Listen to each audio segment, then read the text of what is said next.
चला तुम्हाला आज एक गोष्ट सांगतो. एक राजा होता आणि त्याला नवीन नवीन सुंदर सुंदर कपडे घालायला खूप आवडायचं.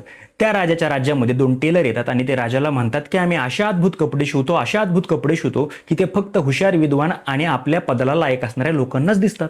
राजाला हे ऐकून आनंद होतो आणि राजाला वाटतं की ह्या निमित्तानं आपल्याला आपल्या राज्यामध्ये पदास लायक नसणारे लोकही कळतील.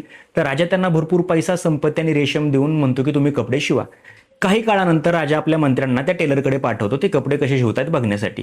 मंत्री जातात आणि बघतात की टेलर फक्त कपडे शिवायचं नाटक करतात, कापड कुठेच नाहीये. पण आता सांगायचं कसं की आम्हाला कापड दिसत नाहीये, कारण म्हटलं तर आपण आपल्या पदास लायक नाहीयेत. तर ते मंत्री म्हणतात, वा काय सुंदर कपडे शिवलेत, काय सुंदर नक्षीकाम आहेत. राजा कालांतराने दुसऱ्या मंत्र्यांना पाठवतो, तेही तेच म्हणतात. आता शेवटी राजा जातो. राजालाही कुठल्याही प्रकारचं कापड तसं दिसत नाही. पण राजाला आता वाटतं की आपण जर असं म्हटलं तर प्रजेला वाटेल की आपण आपल्या पदास अयोग्य आहोत.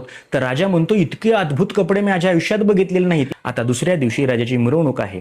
जे 2 टेलर आहेत ते राजाला कपडे घातल्याचं नाटक करतात. राजा नागडा उभा आहे. राजाला वाटतं मी कपडे घातले. तर राजा प्रजेतून चाललेला असतो. प्रजा बघते राजा नागडाच उभा आहे, पण कुणीही बोलण्याची हिंमत करत नाही, कारण प्रत्येकाला वाटते की फक्त मलाच दिसत नाही वाटतं.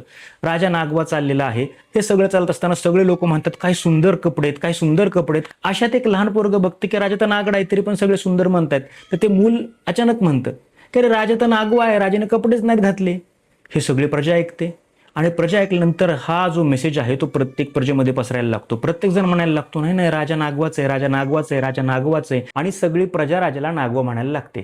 हे राजापर्यंतही जातं. आता राजाला पण कळून चुकलंय की आपण नागडे आहोत, आपण कसल्याही प्रकारचे कपडे घातलेले नाहीयेत. पण आता आपण हे ऍक्सेप्ट करणं म्हणजे आपण आपली फजिती मान्य करण्यासारखं आहे. म्हणून राजा ताट मानेनं तसाच नागवा पुढे चालत राहतो आणि त्याच्या पाठीमागे त्याचे मंत्रीही राजाने किती सुंदर कपडे घातलेत असं म्हणत चालत राहतात. आता ह्या गोष्टीबद्दल तुम्हाला काय कळलं हे मला कमेंटमध्ये नक्की सांगा.